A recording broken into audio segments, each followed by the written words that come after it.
पापा नमस्ते। दूर हट। शेखर मेरा भाई। कौन बाप कौन बेटा? मेरा तो एक ही बेटा है, वो है विक्रम, जो इस समय मेरे साथ है। क्या हो गया पापा, क्यों चिल्ला रहे हो आप? मेरा छोटा भाई है यार, आपका बेटा इतने दिनों बाद घर आया और आप उससे ऐसे चिल्ला रहे हो। अरे तू चुप कर, तेरे लाड प्यार ने इसे बिगाड़ा है। मैंने इसे लाखों रुपए दिए और उसने मुझे बदले में क्या दिया? पापा ये घर गिरवी रख दो। क्यों?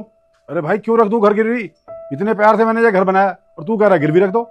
वो क्या है पापा, मुझे बिजनेस शुरू करने के लिए पैसे चाहिए और आपने ही मुझसे कहा था जब मैं काम के लिए आपसे पैसे मांगूंगा तब आप मेरी मदद करेंगे, इसलिए आप मुझे पैसे दीजिए। अरे भाई तुझे पैसे चाहिए बिजनेस के लिए, इसका मतलब ये थोड़ी ना कि घर ही गिरवी रख दूं मैं। पापा दे दीजिए ना पैसे, मैं बढ़िया से काम करूंगा, बहुत मेहनत करूंगा, मन लगा के बिजनेस को ग्रो करने की कोशिश करूंगा। बस इस वक्त मुझे सहारा चाहिए ताकि मैं अपने बिजनेस को सेटअप कर सकूं।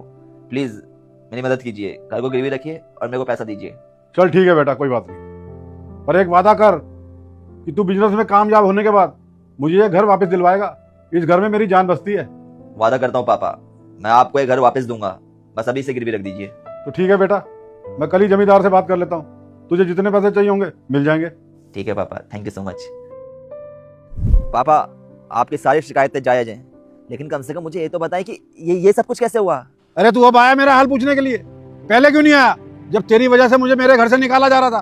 तूने कहा पापा अपना घर गिरवी रख दो, मैं बिजनेस करूंगा, ये करूंगा वो करूंगा, और मुझे क्या मिला बदले में? धक्के।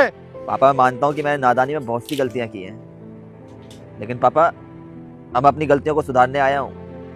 आपके दिए हुए पैसों से मैंने बिजनेस शुरू किया।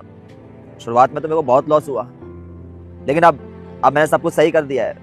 अब अच्छा खासा बिजनेस है मेरा, इसीलिए अब जब सब कुछ सही हो गया है तो मैं आपके पास आया हूँ आपको वापस ले जाने के लिए। अरे रहने दे, अब मैं तेरी किसी बातों में नहीं आने वाला। तू जरूर किसी लालच में आया होगा यहाँ पे। अरे मैंने घर बेच दिया, सब कुछ बेच दिया, अब क्या मैं अपने आप को बेच दूं? मैं यहाँ किसी लालच में नहीं आया हूँ पापा, मैं यहाँ सिर्फ आपको ले जाने के लिए आया हूँ। मेरी वजह से आपका घर गया है ना, तो मैंने आज शहर में बहुत बड़ा मकान ले लिया है। 4 BHK का मकान है मेरा, और वो भी हमारे पुराने घर से बहुत बड़ा है। मैं आपको उसी घर में ले जाने के लिए आया हूँ। अरे नहीं नहीं, तू झूठ बोल रहा है, मुझे तेरी बातों पे यकीन बिल्कुल नहीं है। नहीं नहीं, ये झूठ नहीं बोल रहे हैं, इन्होंने आपके लिए घर खरीदा है।